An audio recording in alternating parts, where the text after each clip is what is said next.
Everyday Business Solutions, the podcast that offers you the right perspective on achieving success. We interview business professionals from all over to bring our listeners the right solutions to all their questions. Season 1 is about change management and enabling you to both face and create change in all aspects of your company. We're talking management, sales, service, HR, and more. Let's jump straight into the episode. Hello, everyone, and welcome to Everyday Business Solutions. My name is Haley Morris. I'm your podcast coordinator and host, as always. And with me today, I have Katie Labedz. I say it right? You did. Okay, good. I'm improving all the time. Katie is going to be talking to us about some of the different habits and things that we do or we could do to build and improve ourselves in our company. And we're going to really dive into the things that we could change today or we should be changing to make ourselves better. So Katie, would you mind introducing yourself and getting us started? Sure. Thanks, Haley, for having me on. So as Haley said, I'm Katie Labedz. I'm the president of a company called Learning to Lean. And what I offer to businesses and to individuals is continuous improvement application of those concepts. So I'll come in and I will help you to improve your day-to-day processes to save time and money. So it's very rewarding from an educational standpoint. I'm a Lean Six Sigma Master Black Belt.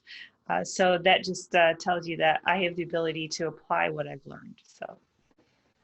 No, that's amazing. I think that's something many businesses are kind of striving for, but maybe we're not all able to accomplish. Like we're not all enabled to reach it ourselves and then share it with our teams, of course.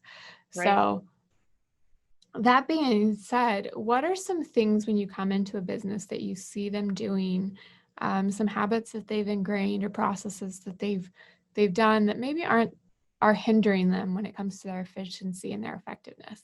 Sure. So some of the things that I see, first of all, is still the use of paper. So that is amazing. How many businesses still have paper processes, even in 2020, right? So that's always an opportunity for improvement because it's normally a very manual process, and we want to look to be able to automate their processes. The other one is really having a culture, like you kind of mentioned earlier, having a culture that allows you to try to fix something and be okay if you don't fix it the first time.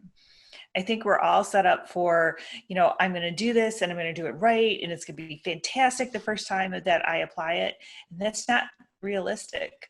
We're human, we make mistakes, but having that culture and that environment that allows you to try and to learn from your mistakes or learn from your failure and then just keep going again.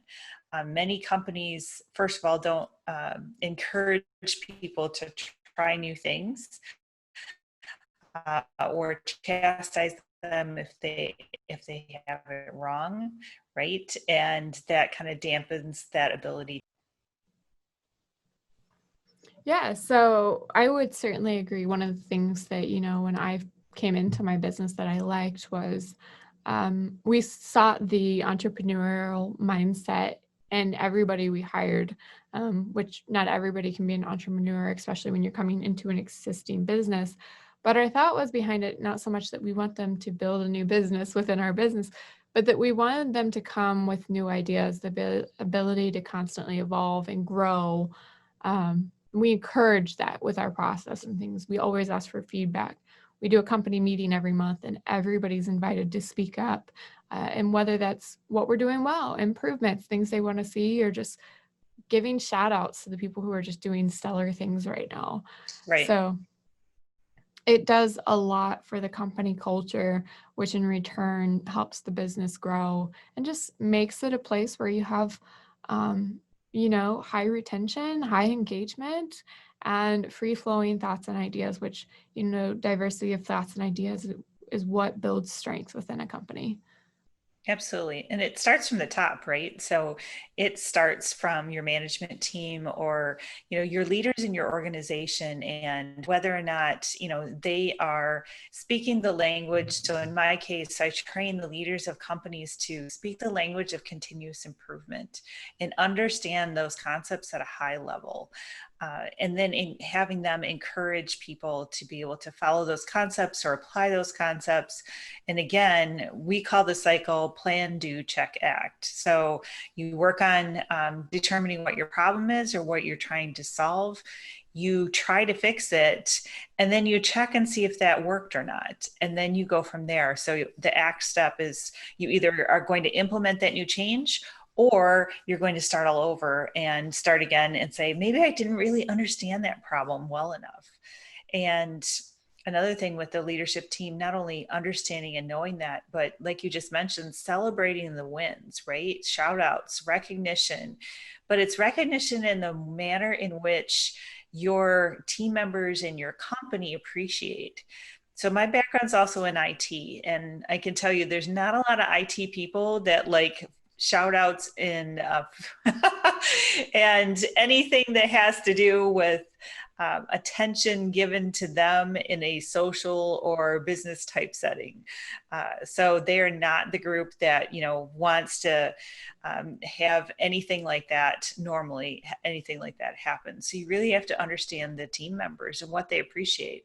Maybe they would just appreciate a thank you card slid on their desk or an email that says thanks rather than, let's celebrate John today because he did this great thing. And John's like, going and covering his eyes at his chair or his desk saying, don't look at me. So that's important too. Yeah, and I think we like to set a process or a way of doing things and then have it the same across the board, which can do a bit of harm, especially with the appreciation side of it. It's like you said, people are so different. Some teams and some individuals are going to be more quiet and more reserved, and if you put a spotlight on them, they're going to be like, "Huh?" They're going to Go run away. and hide. Right. So, and you could have an adverse effect from it. So, that's a really good point. And coming back to like the idea of, the top down theory is we do see businesses flattening the curve, that they want to have more communication and everything, but that doesn't mean that everybody is prone to, the same thing. Somebody who's in an entry level position or somewhere in that is not going to be held to the same standard as the CEO, because the CEO is still going to be looked at more often. Uh, Correct. and you don't want to see the CEO coming in and slouching and kicking chairs and saying, I don't want to be at work today. No, you don't. Which leads to a good concept that I try to help businesses with too, because most of the time they recognize they need a change, but they have no idea where to start. And I always tell people start with the process that bugs you the most. So as you're driving into work or you're walking into work today, or you're going to your office at your home, right, and turning on your computer, what do you dread doing? For some people, it's I dread, running this report or creating this report or doing this other thing because it's very manual, or, this process takes me forever. And if I get interrupted by, a kid coming to the door or somebody walking by wanting to chat, I lose my place. So I always tell businesses that's where you start your journey. That's where you start to improve processes is you want to be able to make or have your employees be excited as much as they can, right, to come to work and eliminate those processes that bug them the most. Mm. And it's, part of what we preach as a SaaS company is maximizing kind of what you're doing. And so with like going back to the paperwork and some of the things that we are doing that are very manual can be very time consuming, and it can be that little tidbit that drives you the craziest about your job. Uh, Updating your systems or typing somebody in an Excel sheet or going through and fixing all of the mistakes because somebody was typed into an Excel sheet wrong can be the Right. most annoying thing in the world. I used Mhm. to onboard people, and if we messed up in our process and they weren't actually in the system yet, it could set me back a couple days, but they're sitting in front of me to do their paperwork right now. So getting a more efficient system in that situation, or looking at IT and saying, this is what we're doing, how can you help us, would have been so much better and would have made the program so much smoother. But if you are an Excel person or you're a paper person, looking at adapting a CRM or an HRIS or whatever it is, if Right. that area you're looking at could be your solution.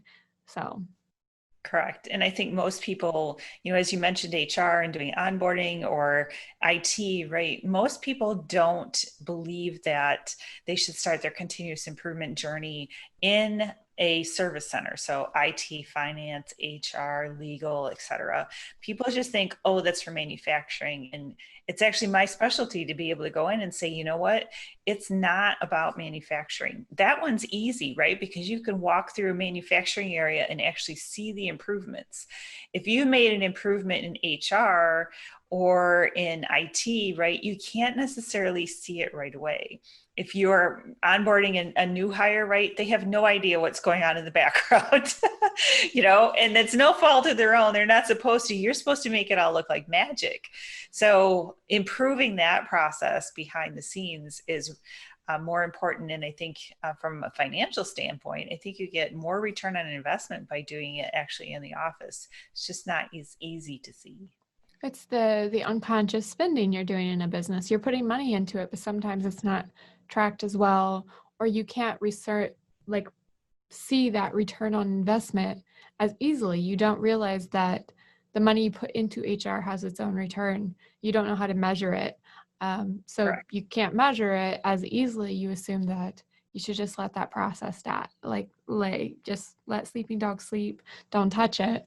But coming out of the talent acquisition space and the HR space, we knew we needed an HRS and we wanted an HRS because there's so many, time, adjusting timekeeping and things like that. And there's always going to be a little bit of a kickback when you introduce change, because some people are so comfortable with how they do it that change makes them pause. And they don't like that pause. They don't like that little learning grace period that they have. But then it gets faster and then it gets smoother. And then suddenly something that took time out of your day may only be a couple of seconds, or it does it automatically for you. Sure.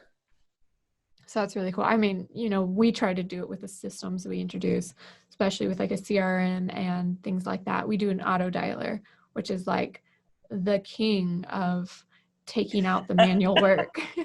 It's literally, and people always think, oh, it's not a robot system. What we did is we said, you spend so much time dialing, looking up information, doing all this little nuanced stuff.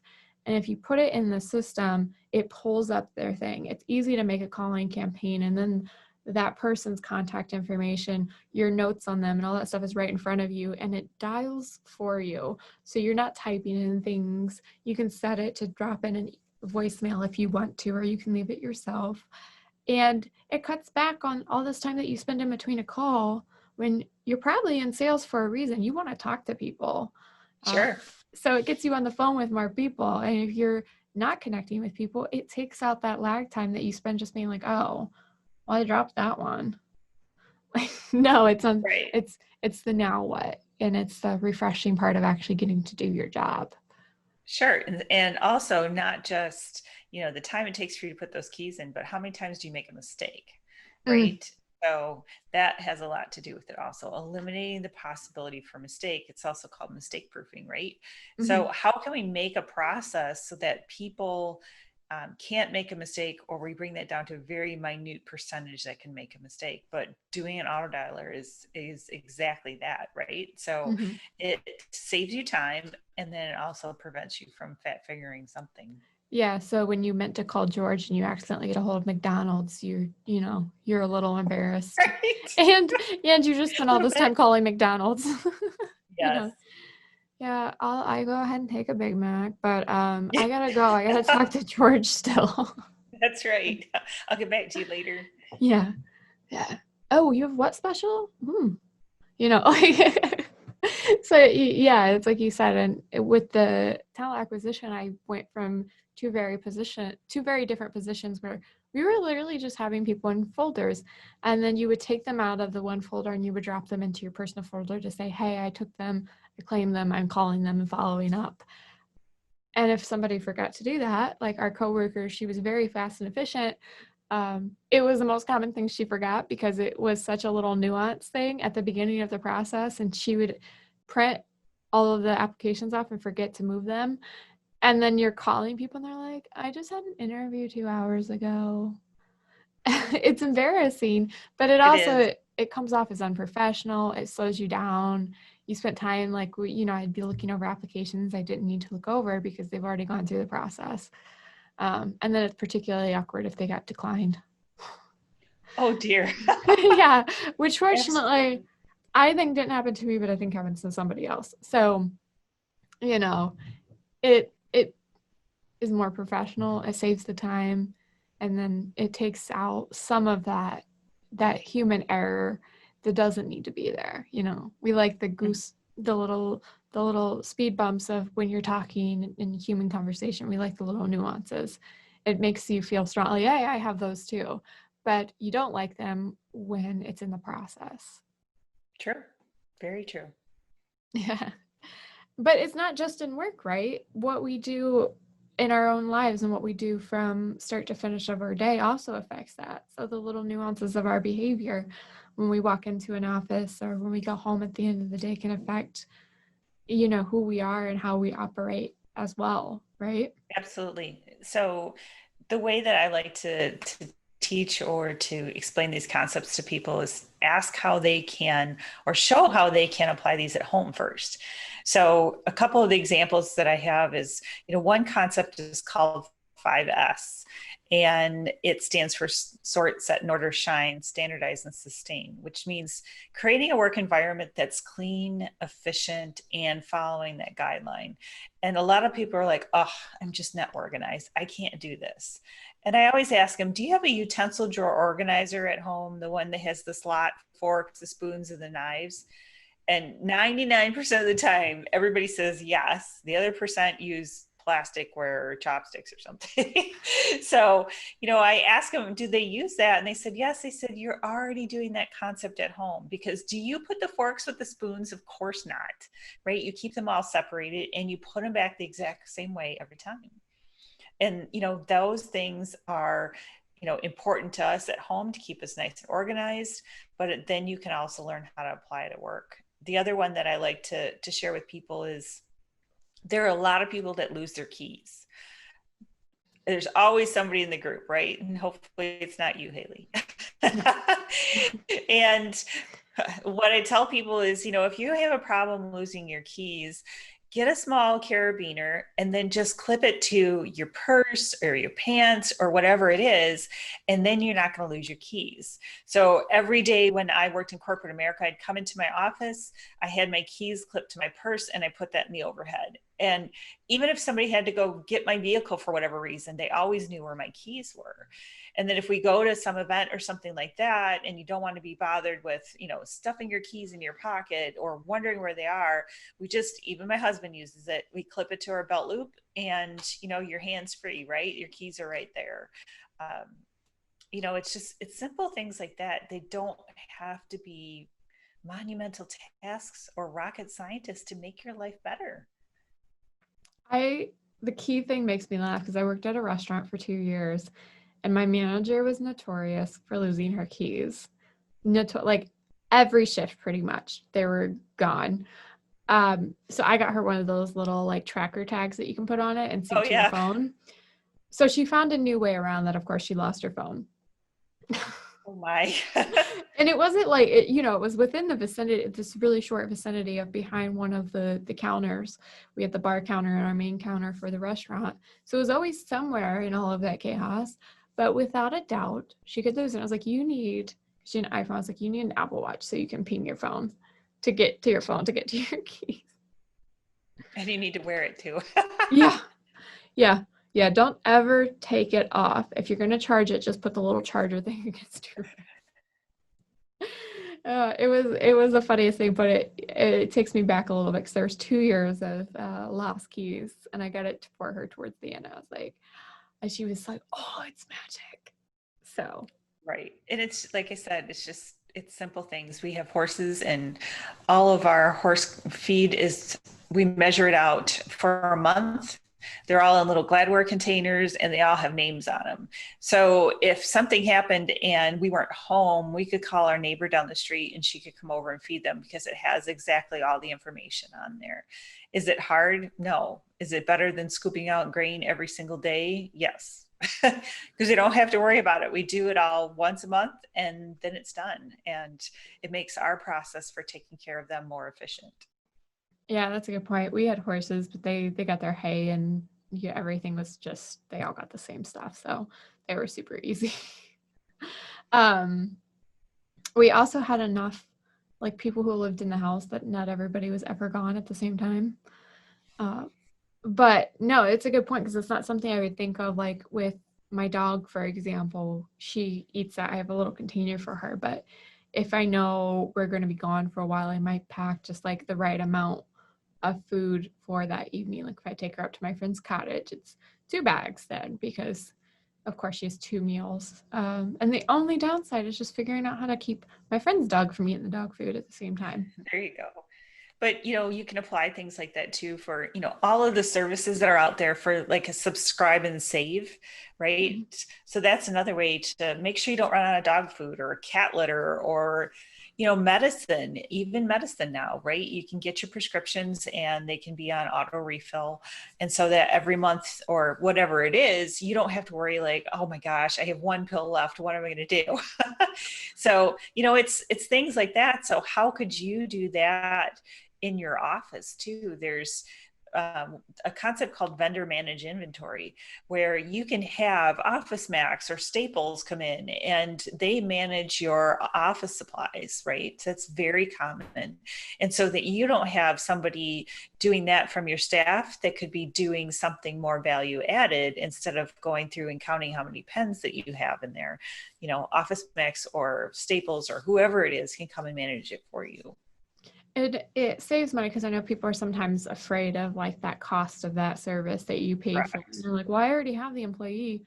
Well, what money are you wasting by your employee doing that instead of their job?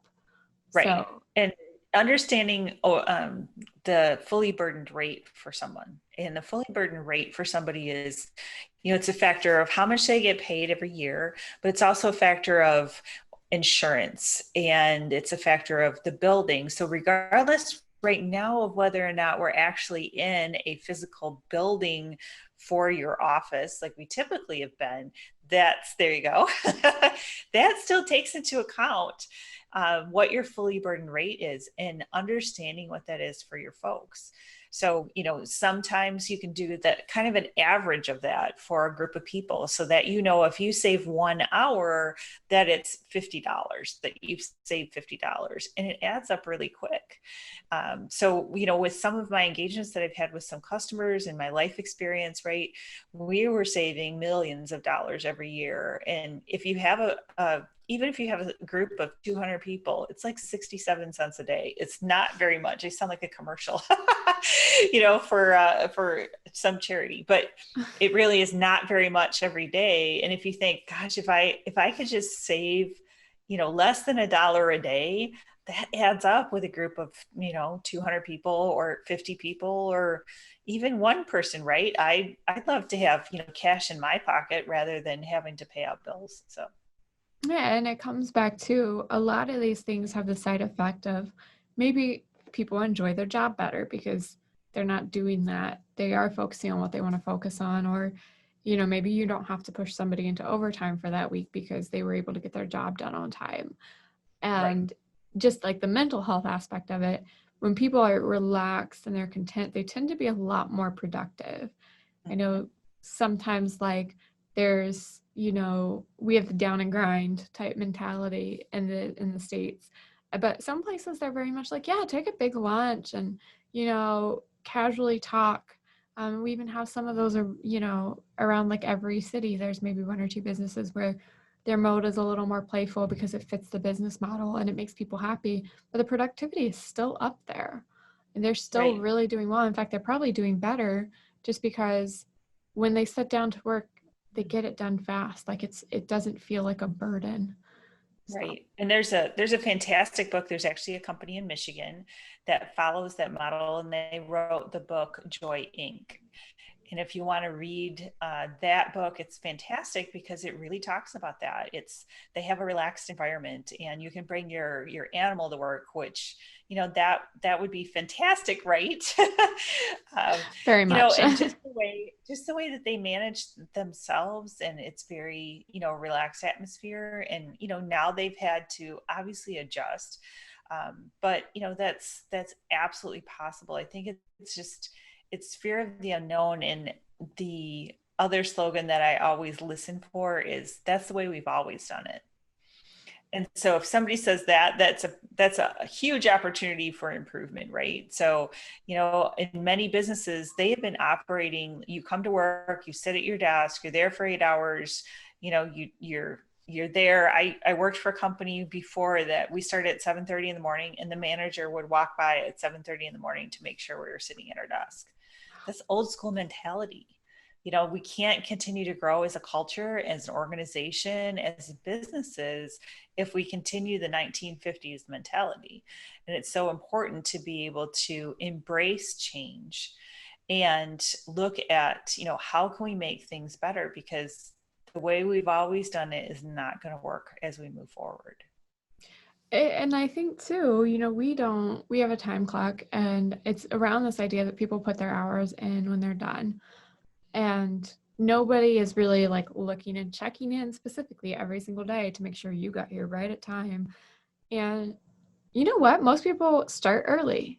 Most people will Right. stay over if their work isn't done. And people are very good about it. And they'll be like, oh no, yeah, you don't have, like, if it's an hourly, like we have an intern or something, they'll stay over an hour, and they'll just be like, to get their calls in or to follow up with somebody they need to follow up who lived in a different time zone, so that they're West Coast and we're East Coast. Mm-hmm. So they'll do that, and then I'll be like, make sure you put that in so we can pay. Oh no, I don't expect it. I'm like, go ahead and do it. Like, you worked.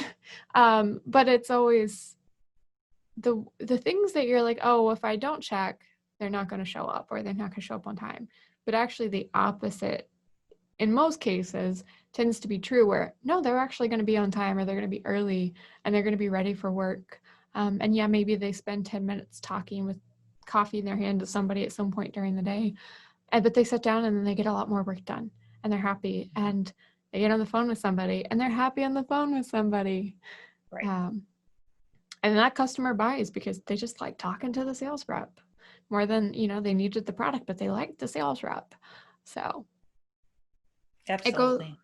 it goes a long way. And it's, those offices that are doing more things. Like, I think my old office had a Thirsty Thursday where, like, I think once a month or so, they would just have a drink hour on Thursdays, and they do cookies every Wednesday, and they had a little cookie thing, and they had foosball in the office that people would play when they had lunch, and they had a bring your dog to work day.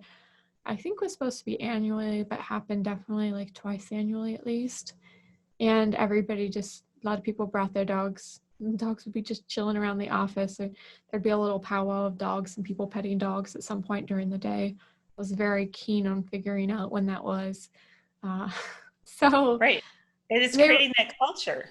mm-hmm, they're happy to work with each other. They're happy to be there. It creates laughter. It breaks some of the routine and things, kind of refreshes. It's a little rejuvenating, like a fresh face wash or something.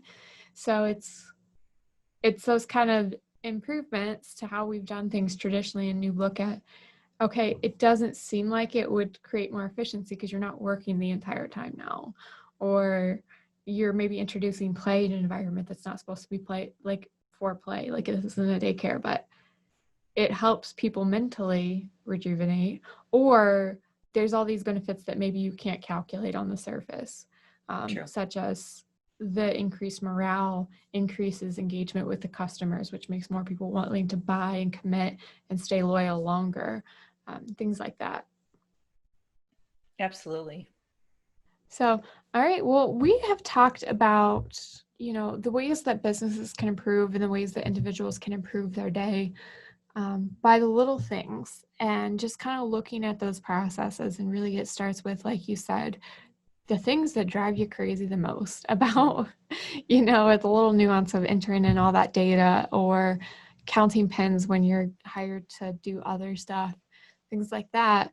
which can go a long way. The initial spend or the initial time to change it can go a long way in improving your work climate, the happiness of your employees, and your bottom line. Absolutely. All right. So as we wrap up here, is there anything else that you would like to touch on, Katie?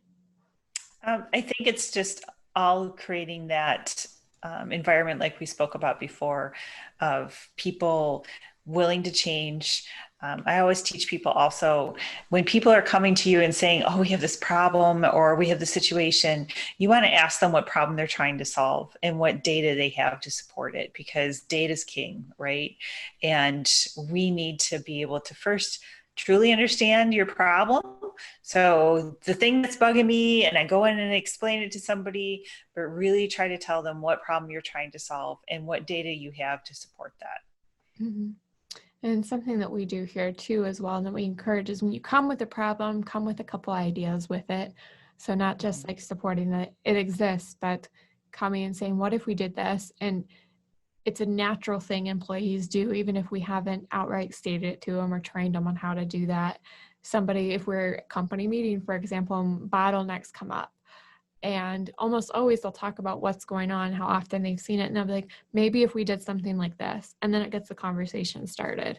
And maybe it's not that solution they mentioned, but it gave them an idea that helped them solve that problem. And it goes so far. Right. And if you're sitting here listening to us and thinking, hey, we got it, everything's cool at our facility, our processes are optimized, I just want to remind you that from a statistical process, 95% of what you're doing is waste. So if you took all the processes in the world, excuse me, and you averaged them together, 95% of your actual process is wasteful. So you have endless opportunities for improvement, and your first shot at improving it will probably not be your last. And if things are going well, then they could probably go better.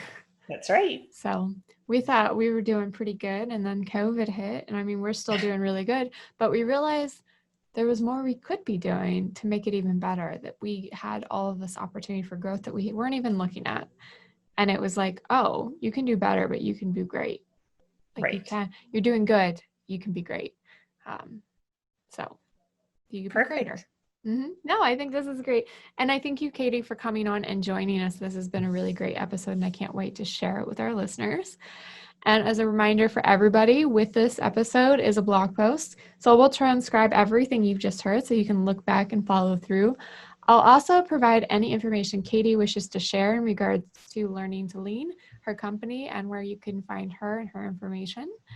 And then don't forget to give us a follow, download us, and also give us your review. I love talking to listeners and I love talking to our guests like Katie, but I really want to hear what you think so that we can keep getting better ourselves. Thank you. Thanks.